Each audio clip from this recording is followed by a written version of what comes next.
Hey, I want to talk to you today about the subject, Iron Mountain, the Iron Mountain Report. Something I had never heard of, and maybe you have before, but I had never heard of until reading a particular book not long ago. I came across the information, and then did some more research, and I found it to be very interesting. And with all that's going on today, I think it's not that hard for you to be able to take the subject that I'm going to talk about and connect it to the dots that we see on our TV screen, that we see taking place in our nation. There really is no doubt to me as to the reality of the fact that there is a shadow government.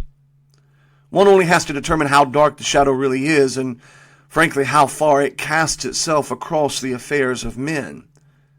But that there is a shadow government, in my belief, and I believe that I'm right, there is no doubt. Now, I believe what makes it work, what makes the tentacles of the grand conspiracy work, is that there is a continuity of world government philosophy. In fact, I go so far as to say there is a continuity of world government occultism, a singular thought, a dark dream that sways and poisons and infects the sovereign governments that we believe run the world. Now, the truth is there are 1,001 conspiracy theories out there. And just as many supposed reports and moments where these powers that be shaped and shifted the world to meet the demands and desires of the elite. Not all of the theories are true, nor are all of them not true. The truth is probably a synthesis, an amalgamation of many of the facets of these theories that those of you that are in like mind with me are already familiar with. So whenever I come across a theory, or a story, or a particular thread, I like to pull on that thread, not necessarily to unravel the thread, not even necessarily because I believe that that particular strand or thread is the theory of everything, so to say, the answer, the Rosetta Stone. No, I don't believe that. I believe, though, it may play a role in the synthesis. It might give us a different angle, a different view on the amalgamation, on the quilted reality, the mosaic of the global agenda with which you and I are confronted with every single day. Such is the case of the report from Iron Mountain. The report from Iron Mountain is a book published in 1967, consequently during the Johnson administration, which claims in essence to be a report of a secret alter ruling government panel. It claims to be written by a special study group of 15 men whose identities were to remain secret. The book, in fact, was never meant to be nor intended to be made public, but was supposedly quote-unquote leaked to the media by a certain John Doe, who was a Midwestern University professor who happened to be or play a role in the book itself. What makes it such a powerful book is what it actually supposedly covers. The report from Iron Mountain details the research of a highly sensitive government panel which concluded that war, or a credible substitute for war, is necessary if governments are to remain in total power. War must be the continual matrix and mindset of the state if the state is to control the people and grow in power. Now let that sink in just a little bit, what I said. Let that sink into your thought process. Whether or not you believe in the book, and whether or not you believe the book is authentic or not, that's your choice. You can do ample amount of research on it online, and you'll find some that are adamantly opposed to the validity of the book and believe it to be nothing but a spoof, while there are others that are adamantly in favor of the book and believe it to be a blueprint for the new world order and the control grid in which you and I are living in today. I'm not necessarily here to defend the book, although I do believe it has some grounding in truth. But what I am saying is you cannot dismiss this book as if it has no basis in reality. Let me make this statement again of what the essence of the book is. It is that war, or a credible substitute for war, is absolutely necessary if a government is to maintain total cradle-to-grave power over the people. War, in essence, must be the continual matrix and mindset of the state if the state is to control the people and grow in power. Now I ask you, look at our nation since 2001. We don't have to go back into ancient history. Since 2001, that day in New York, 3 buildings collapsed, free fall style. Unlike any other buildings have ever collapsed, one of which was never actually hit by a plane, mind you. Has our world changed since 2001? Look at Afghanistan, Iraq. Look at Syria. Look at Al-Qaeda. And now there's ISIS. All the while, the U.S. government, during all of this time, has taken and been given massive amounts of power, far beyond any constitutional boundaries. You see, we're living in the flow and the stream of history. And so it is very hard for us to detach ourselves and to be objective. But if you were to go back to 1991 and try to describe the world in which you and I live in the United States of America, the fact of the matter is we would think it was Orwellian. We would think it was Brave New World, Aldous Huxley sort of a thing. We would laugh and scoff at the government spying through NSA, wiretapping, waterboarding and torture being discussed in mainstream. We would laugh at that kind of stuff. An entire city being shut down under martial law because of 2 bombers in Boston, that kind of stuff would be silly, and yet we live in it today. You see, once you declare or impose a state of war on a society, there are a lot of things that are allowed that would never be accepted in times of peace. That would never be accepted in times of peace. And you can't just think in a 1 or 2 dimensional effect. You have to understand the power and the weight that the declaration of war has. Whether it be a war on drugs or a war on terrorism, once you declare war, there seems to be an innate understanding in the human mind that certain liberties must be lost. Certain extremities must be taken, and therefore there is a justification for the pillaging and plundering of the basic civil liberties given to us by God. The book Iron Mountain actually became a New York Times bestseller and is widely known among conspiracy lore and researchers. But as all of these threads are, when you begin to pull on them, it is a complicated issue. The fact is, there's a lot of controversy that surrounds over, as I mentioned earlier, whether the book was a hoax or the product of some secret government panel. In fact, in 1972, satirist Leonard Lewin claimed that the book was actually a spoof and that he was its author. But this, as well as other things, are up for debate and is just not truly clear. Now, as I said, whether or not the book is a satirical piece or a real bootleg top-secret government document, what is stunning about the book when you read it and do some research is the terrifyingly accurate reality that it predicts and describes. Even if you want to say it was simply nothing but a satirical series of essays, it was written supposedly in the late 60s, mid to late 60s, and yet it is absolutely horrifically, horrifyingly accurate to the world in which you and I are living today. In the report, a 15-member panel called the Special Study Group was set up in 1963 to examine what problems would occur and how to counter them if the United States entered a state of lasting peace. Now, isn't that a funny statement? We have a problem, governments have a problem with peace. Don't ever misunderstand that. Don't ever misinterpret the reality of what power is. Power is a vast vacuum that sucks freedom away from the individual. You see, peace does not make money. Peace does not allow for dictatorial power. Peace does not allow for people to think. It drives them to react, is what the government wants. They want you to react to their power and control, not to think.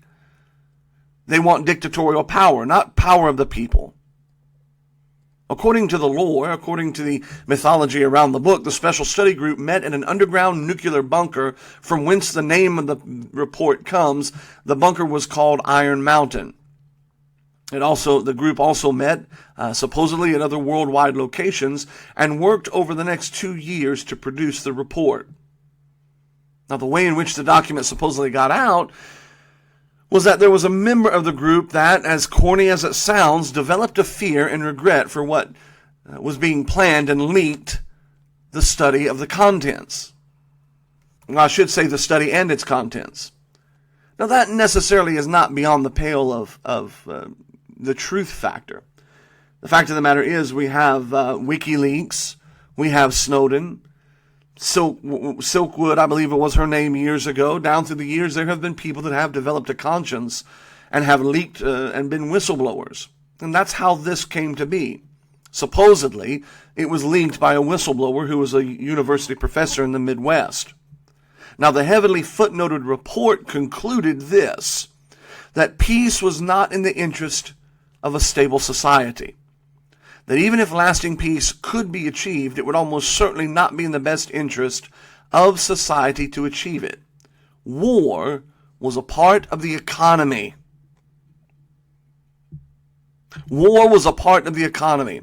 Therefore, it was necessary to conceive a state of war for a stable economy. The government, it was feared by the group, and by the government I mean the kind of government with unlimited power that we have come to be familiar with. The government, it was feared by the group, would not exist without war. And nation-states existed in order to wage war. War also served as a vital function of diverting collective aggression. In fact, in his book, Ruled by Secrecy, Jim Marrs connects the following dots. Quoting and referencing the report, Jim Marrs states the following.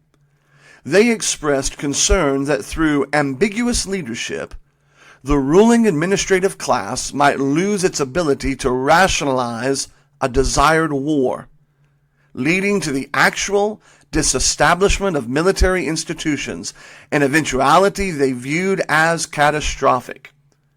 The basic authority of a modern state over its people resides in its war powers. The report goes on to say that war has served as the greatest safeguard against the elimination of necessary social classes, hewers of wood and drawers of water, and that war functions to control essential class relationships. The report suggests what should be done with the economically or culturally deprived among us, a possible surrogate for the control of potential enemies of society, is the reintroduction in some form consistent with modern technology and political process of slavery. The development of a sophisticated form of slavery may be an absolute prerequisite for social control in a world of peace. That is what Jim Marrs is referencing directly out of the book Iron Mountain. The group that was formed to come up with these plans, now with limitless power to begin to use the full weight of the government, made recommendations as to how to accomplish a perpetual state of war, or at least how to emulate it. The group, for the first time now, felt like they had a pathway cleared to be able to truly implement whatever they wanted without any sort of executive hindrances. Now you say, what does that mean? Well, I'll get to why that was important in just a minute. But what is important to understand is that they recommended that bodies be created to emulate the economic functions of war. Now listen to me very closely when I say I'm not talking about a bunch of fat guys with cigars hanging out of their mouths. Some sort of boss hog tucked away somewhere that are planning that. I'm not talking about your Chris Christie sitting off in the corner somewhere. I'm not talking about that kind of thing at all. I'm talking about highly sophisticated, highly intelligent, highly occulted people that understand how to shape a society. They recommended that there be economic surrogates for the function of war. They also recommended blood games, and that the government create alternative foes that would scare the people. Another proposal was the reinstitution of slavery. Within the body of the report itself, there were several recommendations for substitutions for war, things that could serve as a replacement for the need of war to maintain control over the populace. If there was not a direct threat, one would have to be invented. U.S. News and World Report, a mainstream news agency, reported in its November 20th, 1967 issue to have confirmation of the reality of the report from an unnamed government official. Sources were said to have revealed that orders were sent to U.S. embassies instructing them to emphasize that the book had no relation to U.S. government policy. There appears to have been somewhat of a surge of panic that rippled through the government once they found out that this information had been leaked. So, to reassure any foreign governments that they might not be in on the fix, they sent out a lot of letters and a lot of memos and a lot of ambassadors to make sure that this was just a bunch of conspiracy nuts and that that's all it was. Don't worry, the homeland's in good shape. From the very beginning, as I mentioned earlier, there have been debates as to the validity of the book. In fact, the book was listed in the Guinness Book of World Records as the most successful, quote, the most successful literary hoax. No, I think that would have to go to the Quran.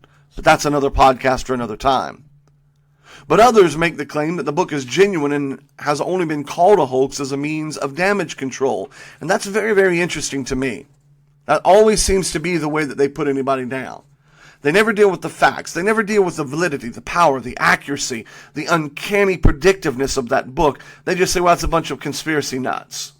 That's how they make light of us. There's just a bunch of conspiracy nuts out there. It's just kind of crazy.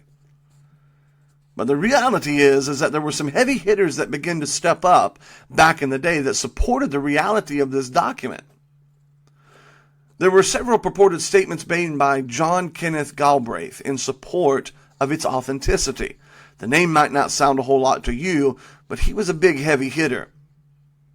On November 26, 1967, the Iron Mountain Report was reviewed in the book section of the Washington Post by Herschel McLandris, supposedly the pen name for Harvard professor John Kenneth Galbraith.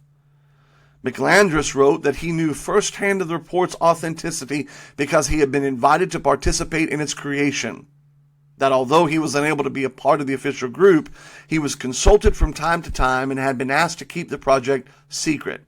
And that while he doubted the wisdom of letting the public know about the report, he agreed totally with its conclusions. He wrote, "As I would put my personal repute behind this authenticity of this document, so would I testify to the validity of its conclusions. My reservation relates only to the wisdom of releasing it to an obviously unconditioned public." And did you hear his last statement there? Unconditioned public. Well, in 1967, we may not have been that conditioned. In 2016, that's all we are, a conditioned public. 6 weeks later, in an Associated Press dispatch from London, Galbraith went even further and jokingly admitted that he was a member of the conspiracy. The Iron Mountain Report, if it is to be taken at face value, and there is a question mark there, if it is to be taken at face value, quite frankly is one of the most profound pieces of historical data that allows you a glimpse into a shadowy power world that shapes and molds the world. The group found its starting point in 1963, where it was proposed that there needed to be a committee that would meet in secret to come up with alternatives to war without bankrupting the military-industrial complex. The selection of specialists was a mixture. They didn't just choose one particular group of people. In fact, one report states the following, quote, "This study group consisted of 15 experts in various academic disciplines who were selected for their expertise in their various fields. The first and last meetings were in an underground nuclear survival retreat called Iron Mountain." In the book, Iron Mountain, A Hoax or Betrayal, Paul Damaris makes a profound connection. He states the following. In 1963, the President, John F. Kennedy, made an astounding statement. On November 13th, while speaking at Columbus University, President Kennedy stated, "The high office of the President of the United States of America has been used to foment a plot to destroy America's freedom. And before I leave office, I must inform the citizens of their plight."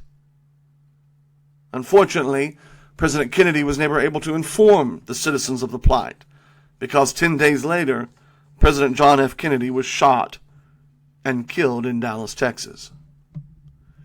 The Iron Mountain Report was submitted to President Johnson in 1966.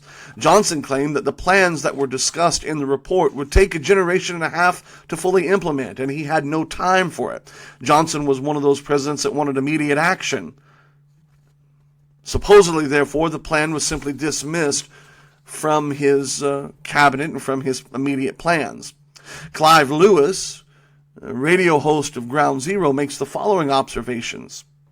In essence, the report was literally, he says, a blueprint of proposed manufactured crises that the government could employ during times of peace in order to keep the war and military busy and the people demanding for protection from threats. Lewis goes on to say that the report claimed that a gradual implementation of such crises would guarantee the need for basic social controls. There are those who believe that the proposals in the report have been employed for 45 years, conditioning the American people for acceptance of a new world order, end quote. The Iron Mountain Report claims that war or crisis is good for society, in that it is a general social release. The report actually states the following, quote, "It provides the release and redistribution of undifferentiated tensions. In other words, it is a type of therapy for the nation. It is a generational stabilizer that enables the deteriorating older generation to maintain control of the younger generation, even destroying it if necessary. It clears ideology. It is a basis for international understanding. However, there are noted substitutions for war that, when gradually brought into society, can have the same effect. According to the report, one of the silent weapons that a government can use on its people is a complete destabilization of the economy." Does this sound anywhere familiar to you? As I discuss some of this stuff, does this sound familiar? Does this sound like a bunch of aluminum foil wearing nut jobs in some trailer park somewhere on the side of a mountain? Is that what this sounds like, or does it sound like I'm reading to you events that are taking place right on the very news front page of the newspaper? You have to ask yourself, if that book is a hoax, my goodness alive, somebody needs to find the author and give him some money, because he was uncanny in his ability to write a hoax this accurate, this deep, this profound. According to the report, as I just mentioned, one of the silent weapons that the government can use on its people is the destabilization of the economy. The report actually says economic surrogates for war must meet principal criteria. They must be wasteful in the common sense of the word, and they must operate outside the normal supply-demand system. The Iron Mountain Report goes on to claim that for control grids to be implemented, there must be a failure of government social programs, which could be used to create a social war that has to be kept from escalating by a militarized police force. Can you say Baltimore? Can you say Ferguson? These things that we see happening in our society today, ladies and gentlemen, yes, there is a sin nature that drives it. I get that from a theological standpoint. But don't think for 1 second that the crap, the garbage that you see taking place is happening in a vacuum. These people are not stupid. Hillary Clinton is not stupid.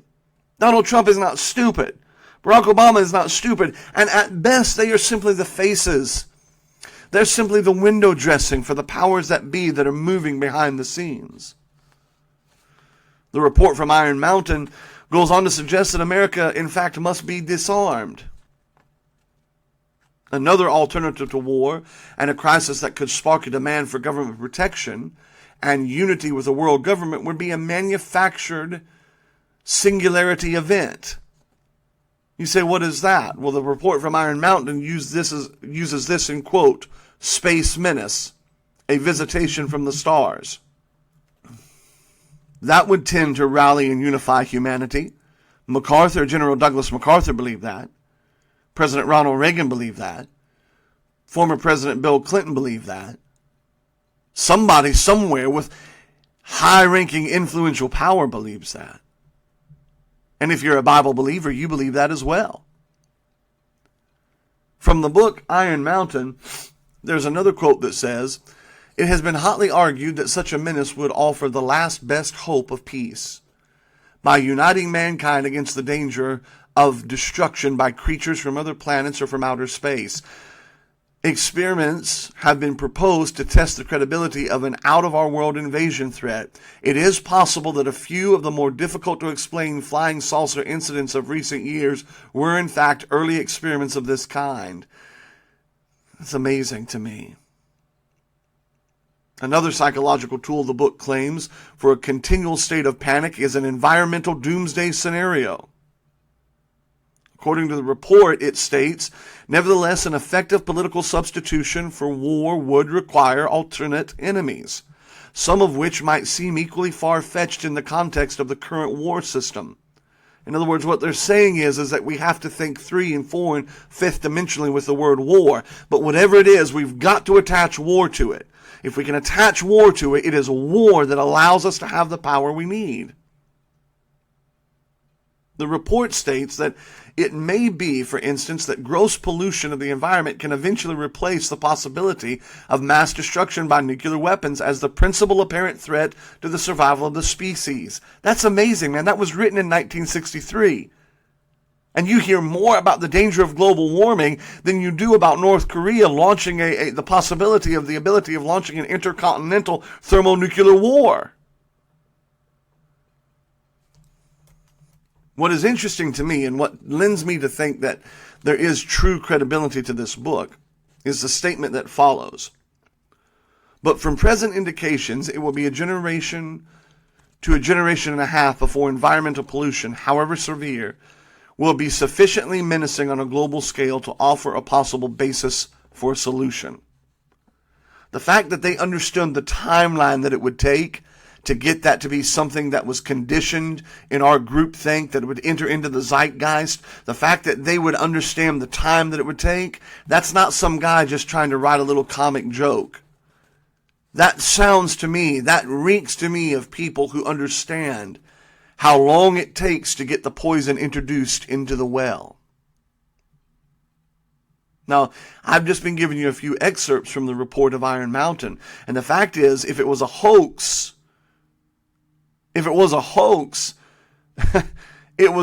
of unbelievable accuracy. And the truth of the matter is, it may have been a hoax to the supposed writers, but to you and to me that are living this garbage day in and day out, there is no hoax to it at all. This thing is a playbook to the T of what we're seeing played out in front of us, day in and day out.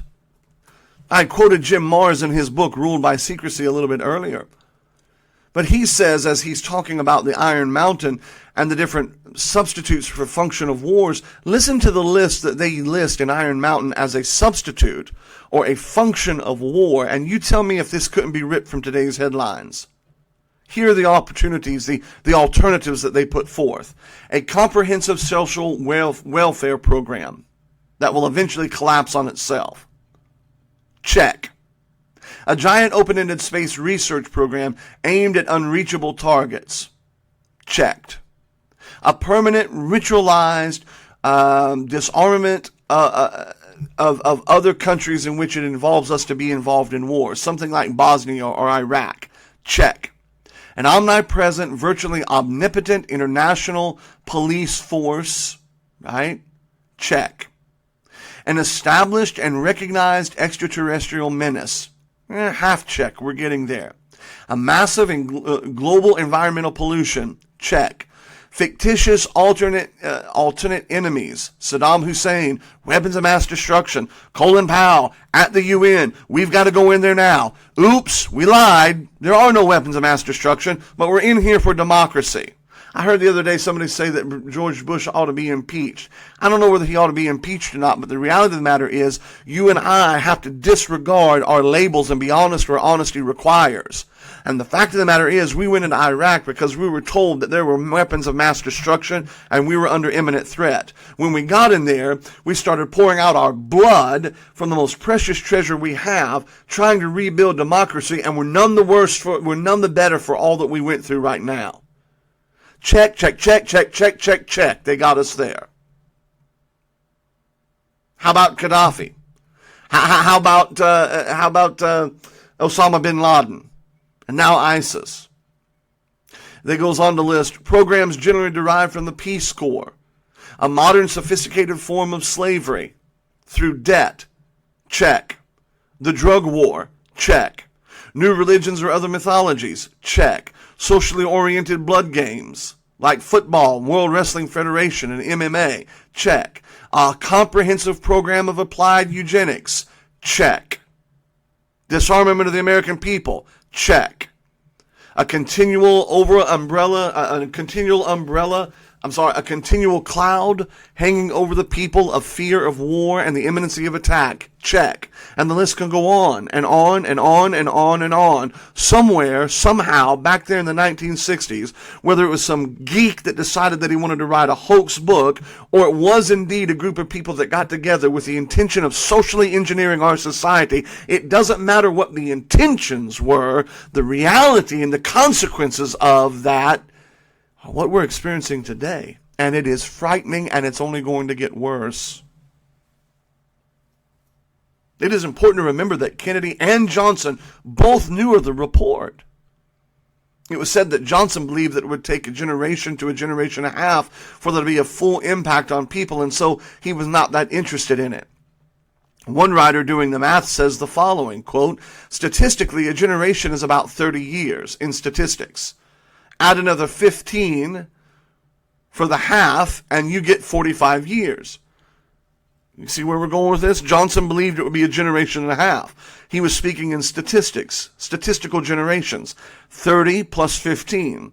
The proposal was first created in 1961. Johnson received it in 1966, and the public was aware of the report in 1967. You do the math. That means that we are here now, right in the very heart of the plans laid by dark forces from that mountain nearly 45 years ago. Now, while we complain about Rubio sounding like a robot and Carson going home to get a change of clothes, while we're occupied about Beyonce and her halftime show or how good the Super Bowl commercials were, the fact of the matter is there are people in Oregon right now who are dealing firsthand with the monster that is the federal government. Let me just say in passing that the federal government is not the highest law in the land. The Constitution of the United States of America is the highest law in the land. But the shadow government, in fact, is no longer in the shadows. Is the report from Iron Mountain a hoax? I don't know. But I find it fascinating that even if it is a hoax, it is right on target with where we are today. The darkness from Iron Mountain is spreading. And I do believe, as I have said before, that as Christians, as believers, we had better start preparing ourselves spiritually and mentally. Because I believe it won't be too long before the full weight of this dark, insidious government will be used against all those who resist the empire. The darkness from Iron Mountain, and you and I are under its shadow. That's what makes me even more happy to know that in my own life and in my own world, I'm walking in the light. The light of Scripture, the light of Christ, the light of knowing where I'm going when I die, the light of knowing who is ultimately and fundamentally in control. I hope you walk in the light, but don't be surprised when you turn on the TV tonight. The darkness that you see is not happening by accident. The darkness that you see was planned 45 years ago under a mountain. Rest well.